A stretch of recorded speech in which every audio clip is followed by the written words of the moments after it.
Anthony Edwards is having arguably the best season of his career so far. He was named an All-Star this year and was the only player honored from the Minnesota Timberwolves. Edwards is a top-tier shooting guard due to his success over the past few seasons. However, doubts have risen about Edwards because of his struggles this season, and the Wolves still sit in the middle of the pack in a stacked Western Conference. The Timberwolves competed at the top of the West in a previous season. Edwards' superb performance during the campaign earned him the lion's share of the credit. He led the Wolves to 56 wins, just one game behind the number 1 seed, and was averaging an impressive 26.5 and 5 per game.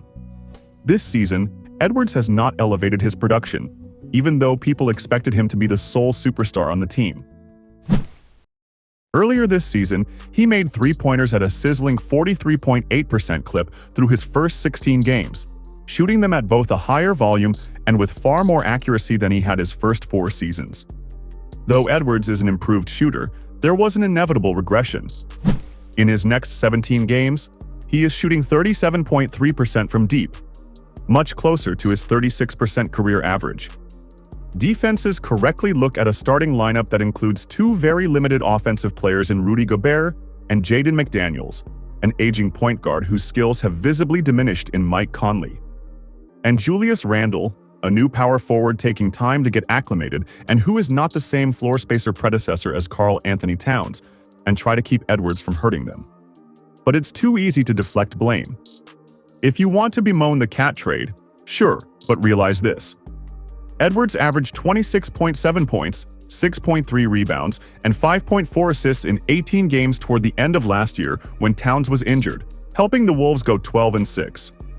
He repeatedly attacked the basket ahead of extra defensive help, putting up those numbers despite shooting just 31.3% from deep in that span.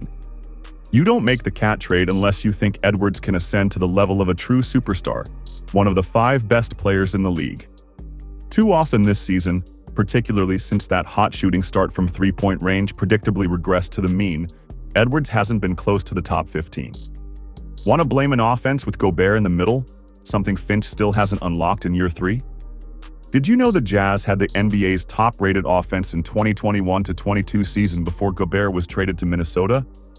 This much is true. Finch would do well to work more with Edwards on ways to unlock his offense even with all the attention. Run him off a bunch of screens. Get Ant moving in space better so that after he gives the ball up out of a double team, he can get it back and attack quickly. The Wolves' current roster construction, particularly the starting lineup, is at least one shooter short. I'd be curious to see what the Wolves might unlock in Edwards if they made starting lineup changes. When you let Ant team up with Nickeil Alexander-Walker, Dante DiVincenzo, and Naz Reid, good things tend to happen. They just haven't happened enough because the Wolves' starting 5 have played 406 minutes together, and no other 5-man group has played more than 113 together. Despite averaging 26.6 points per game this season, Edwards has not taken charge as many expected him to. Even his fellow 2020 draft standout, LaMelo Ball, is scoring more at 28.2 per game, even though Ball is not primarily recognized as a top scorer, as he is mostly known for his playmaking.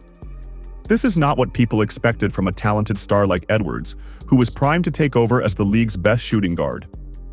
Edwards might still have a case for that, yet he is not meeting superstar expectations this season. He has to deal with the hype he generated from previous seasons, so he must deliver with his production for the Timberwolves. Another issue is that Edwards has a tendency to sometimes prioritize individual scoring over team play, occasionally leading to inconsistent offensive flow and a lack of ball movement, particularly when he struggles to find his rhythm or feels the need to force shots, which can hinder the team's overall strategy and effectiveness. While he is a high-scoring talent, his sometimes isolation-heavy play can create concerns with spacing and overall team cohesion. Some people might give him the excuse of being only 23 years old. However, other players in a similar age group are performing better than him, including LaMelo Ball and Luka Doncic.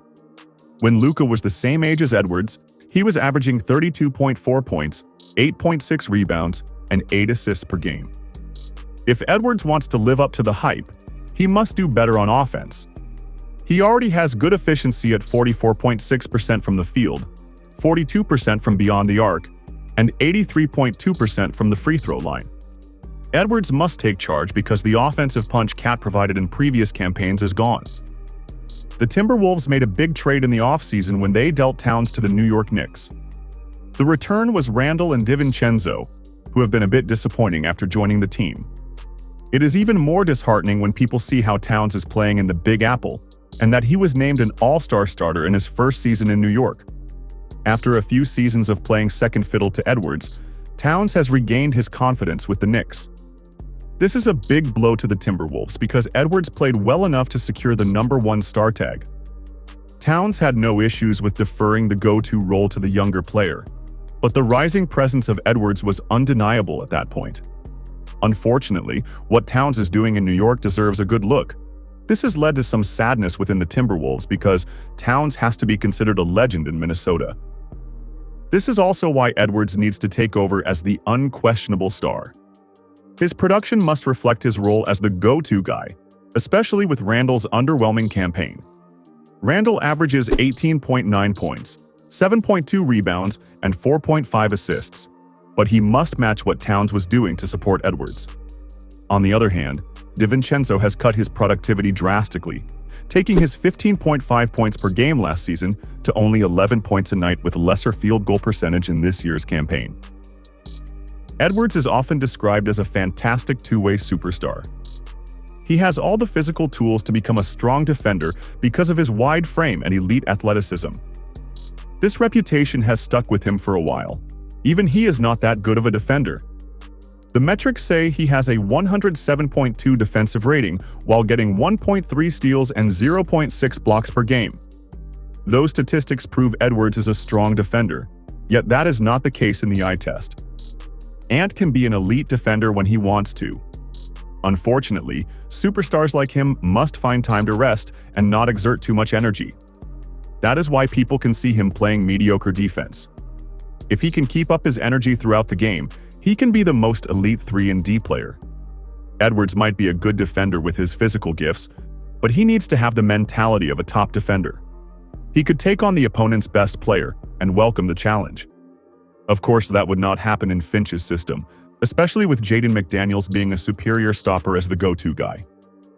Now that Edwards is the bona fide star of a franchise that wants to contend, there are high expectations. He might be affected by the pressure of the top guy, but he has the personality to take on any challenge. The only thing he must do is produce and meet the expectations. They are not a big problem for Edwards because he will lock in further when Minnesota plays the game. The expectations might be heavy and taxing on any player, but you should expect Edwards to face it head-on. Ant is a genuine superstar. All he must do is live up to the hype while proving himself worthy of being called a top player and leader.